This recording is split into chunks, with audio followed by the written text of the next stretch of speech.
آج عید دوسروں کا احساس کرنے کا دن ہے، دوسروں کی فکر کرنے کا دن ہے۔ میرے آقا حضور تاجدار مدینہ صلی اللہ علیہ وسلم عید کا دن ہے، اپنے کاشان اقدس سے باہر نکلے نماز عید ادا کرنے کے لیے۔ ادھر صحابہ بھی اپنے اپنے گھروں سے نکل کر جا رہے ہیں، اپنے اپنے گھروں سے نکل کر جا رہے ہیں۔ میرے آقا حضور نے دیکھا بچے راستے کے اندر کھڑے ہیں، میرے آقا حضور ہر ایک کے پاس سے گزرتے جا رہے ہیں اور ہر ایک کے سر پہ دست شفقت رکھے جا رہے ہیں،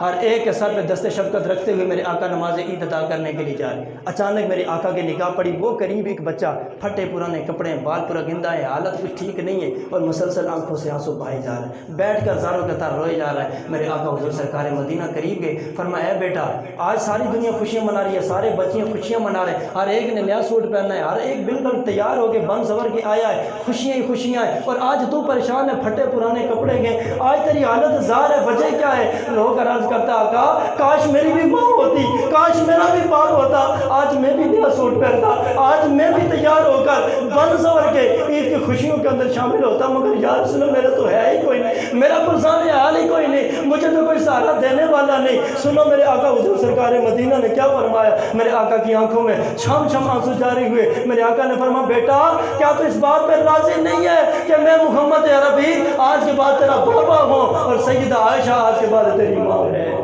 میں آج کے بعد تیرا باپ ہوں، سیدہ عائشہ تیری ماں ہے۔ میرے آقا اس بچے کو لے کر اپنے کاشان اقدس کے اندر گئے اور جا کر فرمایا عائشہ تم ہمیشہ کہتی ہو اللہ نے مجھے بیٹا نہیں دیا، فرمایا عائشہ خوش ہو جاؤ آج عید کے دن اللہ نے تجھے بیٹا عطا فرما دیا،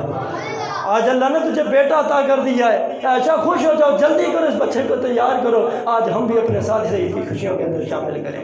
تو یہ عید ہے، عید نام ہی دوسروں کا احساس کرنے، دوسروں کے ساتھ ہمدردی کرنے کا، دوسروں کی فکر کرنے کا۔